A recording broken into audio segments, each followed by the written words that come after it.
જય માતાજી મિત્રો, ફરી એક વખત સ્વાગત છે તમારું મારા નવા બ્લોગની અંદર. તો મિત્રો, અત્યારનો બ્લોગ ચાલુ થાય ઠેઠ પાલનપુર હાઈવેથી.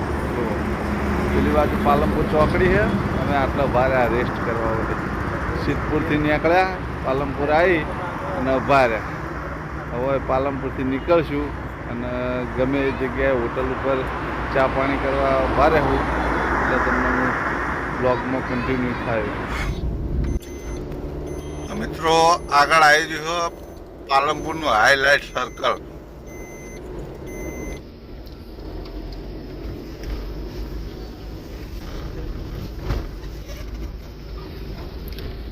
આખું સર્કલ પમાઈ ન જતો ના નહીં પમીએ.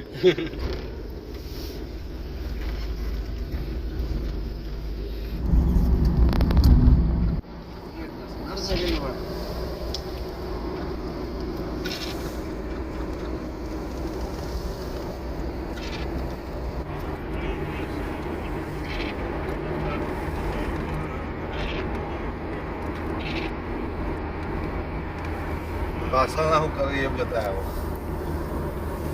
શું કરો છો મિત્રો? Ludo ludo.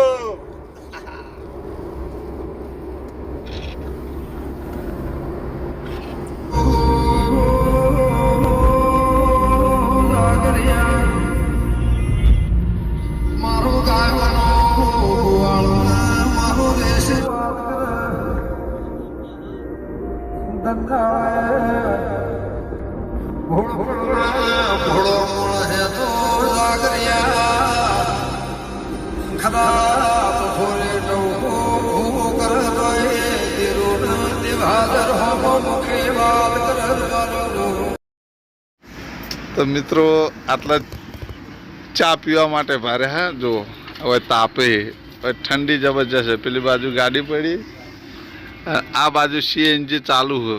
જો કોક દાડું આવો ને ઉદયપુરમાં, તો ઉદયપુરમાં લગભગ ઘણ ખરી જગ્યાએ સીએનજી પંપ બંધ હોય છે રાતે. તો આ બાજુ ભાવસંગ આ બાજુ જીઓ રોડ જાય રહ્યો.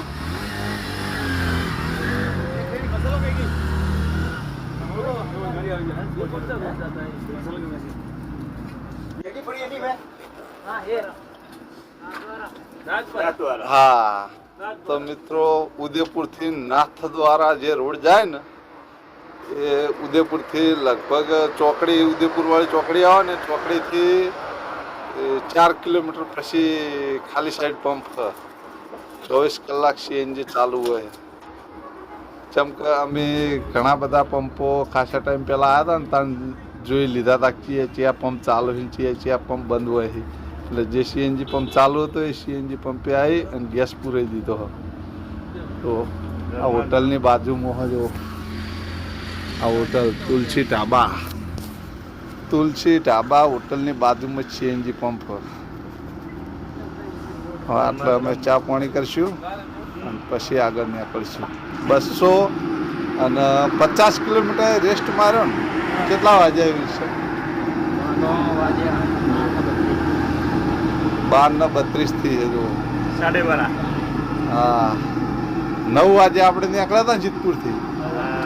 9 વાગે અમે સિદ્ધપુરથી નીકળ્યા હતા, ઉદયપુર 12:30 વાગે પહોંચ્યા. હજી તો જવાનું ઠેઠ પ્રયાગરાજ. આ બાજુ ચા ચાલુ જો.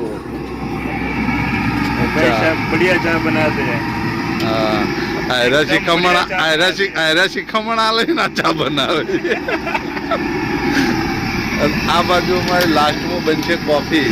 તો મિત્રો, આટલા અમે ગેસ પૂરા પા થઈ રહ્યા. જો બહુ જગ્યાએ તપાસ કરી. હા, ચિત્તોડગઢ વાળા રોડ ઉપર આયરસ સીએનજી પંપ છે. જો અઢી ઉપર થયું હશે લગભગ. આટલા ગેસ નખાવશું, પછી આટલા જાઉં Chittorgarh. 4 number plate. DJ one की गाड़ी है. DJ1. તો મિત્રો, અમે પહોંચી ગયા ઠેઠ આરોલી, અને આરોલીમાં સીએનજી પંપ હજુ આરોલી અમે ગેસ પૂરાઈ દીધો. જોઈ લે આરોલીમાં સીએનજી પંપ હ. કોટા લગભગ આટલા હશે 80-90 કિલોમીટર પહેલાં આવે. કોટાથી 80-90 કિલોમીટર પહેલાં સીએનજી પંપ આવે છે.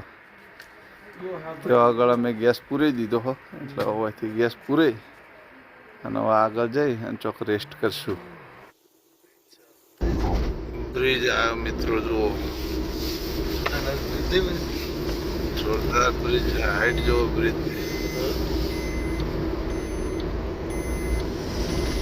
તો બ્લાક છે ચેવડા મોટા ચેવડા તો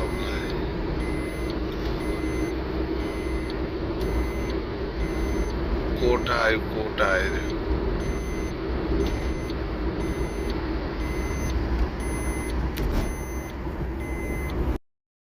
તો મિત્રો રાતે તો ચાર્જિંગ નહોતું, જેમ કે ફોન સ્વિચ ઓફ થઈ ગયો હતો.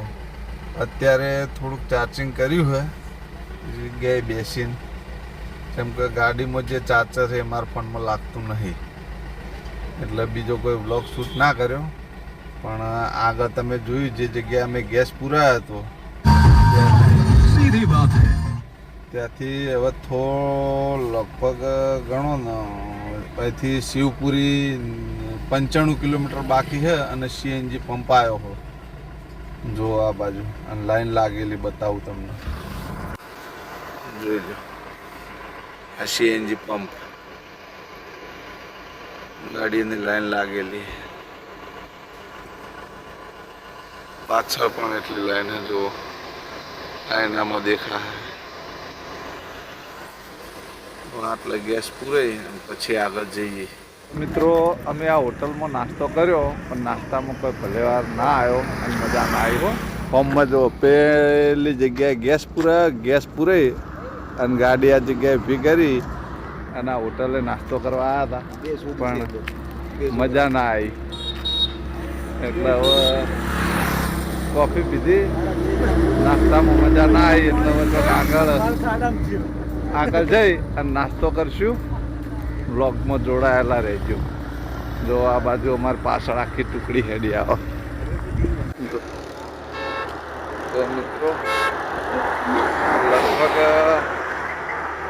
800 કિલોમીટર જેવું કાપ્યું હોય પાટણથી. શિવપુરી પહોંચવાની તૈયારી છે. શિવપુરી લગભગ 95 કિલોમીટર હ અંદાજિત કહું હો. આ જે પણ કિલોમીટર કીધા ને બધા મિત્રો અંદાજિત કીધા, પણ 10 કિલોમીટર જેવું કદાચ આખું પાછું હોઈ શકે, એનાથી વધારે આખું પાછું ના હોઈ શકે. એટલે આ સીએનજી પંપોની માહિતી આપી તમને આ બ્લોગમાં, કે કઈ કઈ જગ્યાએ સીએનજી પંપ આવે છે અને અમે કયા રોડે થઈને ગયા એ પણ કીધું તમને બ્લોગમાં. હજી જોડાયેલા રહેજો, આગળ બતાવીએ જ્યાં જ્યાં ઉભા રહેશું ત્યાં. નાસ્તાનો ડબ્બો જોજો. જો મિત્રો બીજો નાસ્તો નતો લાવ્યા, પણ આ ઘેરથી મારા ભાઈએ માત્ર બનાવી આલી હતી. પેલા નાસ્તા મજા ના આવી, એટલે હવે આરી માત્ર ખાઈએ છીએ. ઘરની માત્ર ખાઈએ મિત્રો, એક નંબર બની માત્ર.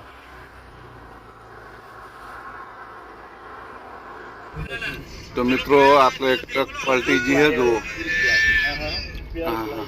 પ્લાયવુડ ભરેલું હતું. જો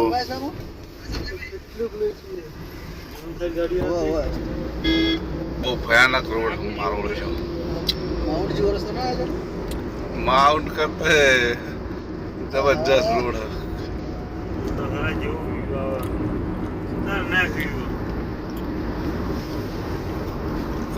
ફેર ઝાડિયાનો નજારો જો, જંગલ વિસ્તારનો પહાડી ઇલાકો. તળાવ તો હોય તો દેખાતી નહીં. જો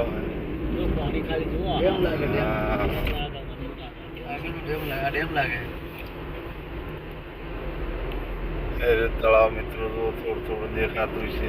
મિત્રો આટલા ચા પાણી કરવા ઉતર્યા શું ગામ? ઝાંસીથી આગળ, ઝાંસીથી લગભગ 50 કિલોમીટર હેડ્યા ઝાંસીથી કાનપુર બાજુ. અને આ ઢાબે જુઓ ચા પાણી કરવા ભાર્યા. રાતના 9 વાગે હેડ્યા હતા. કેટલા કલાક થયા ભાવશી? 9 વાગે હેડ્યા હતા. અત્યારે કેટલા વાગે? 4 વાગે. 4 વાગે. કેટલા કલાક થયા? 24 માં 4 કલાક. 9 થી 9 12 કલાક. હા 19 કલાક. 19 કલાક થયા મિત્રો આટલા આવતા. વહીથી જાઓ અમે સીધા અયોધ્યા. 11 કલાક થાય. અયોધ્યા જઈ અને રાત વાહો રહેવું કાં અને પછી આગળનો પ્લાન શું થાય એ જઈને વિચારશું. પ્રયાગરાજ તો જવાનું જ છે એટલે હજી તો લગભગ 350 થી 400 કિલોમીટર બાકી છે હજી. ત્યાં પહોંચતા હજી રાતના લગભગ 10-11 વાગશે. બ્લોગમાં બન્યા રહેજો. અયોધ્યા પહોંચી અને પછી મળું. તો મિત્રો આ બાજુ માવો બની રહ્યો જુઓ ગરમા ગરમ. હા એમાં બીજું કોઈક વસ્તુ નાખી દ્રાક્ષ અને બીજું કોઈક છે. અને આ બાજુ અમારા પાઉશીએ લીધો ગાજરનો હલવો.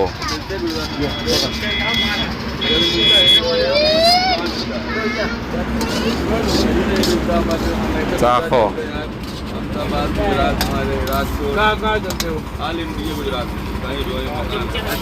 કેવો હો ભાવસિંગ છે? મિત્રો મેં હલવો ચાખેલો કેવો બન્યો કેવો નહીં બન્યો.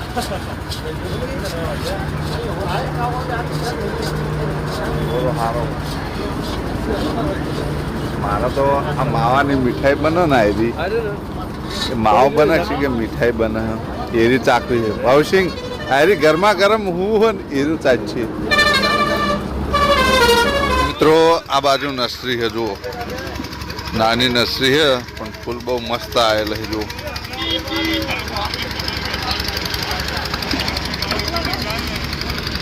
શું કેવું ભાવસિંગ ફૂલ જેવો છે? આ ફૂલ તો કંઈ જોઈને ખબર અમદાવાદ શું હતું સ્વામિનારાયણ મંદિરનું પ્રસંગ હતો એ વખત આ ફૂલ જોયું. હા જો મિત્રો. તો મિત્રો કાનપુરથી આગળ એક હોટલ આવી છે કારણ અમે બધા ખાવા બેઠા છે. અહીંથી લખનઉ 70 કિલોમીટર છે. કાનપુરથી નીકળ્યા રસ્તામાં જમવા માટે ઉભા રહ્યા. જો આરી હોટલ છે. આ બધા જમવા બેઠા જુઓ. શું શું છે? હું મંગાવ્યું કહો. શાહી પનીર. આ છે આ શાહી પનીર. આ છે દાલ તડકા. દાલ તડકા. તંદૂરી રોટી. અને આ ડુંગળી. આ બીજી દાલ તડકા. બિસ્લરી પાણી. જીરા રાઈસ હજી આવે છે. હા તો હજી જીરા રાઈસ બાકી છે એ આવશે. તો મળીએ મિત્રો જમીન. તો મિત્રો અમે ખાઈ રહ્યા. ખાઈ અને હવે ગાડી લઈ નીકળ્યા. હા એટલે જો બધા ખાઈ ખાઈને જો ક્યાં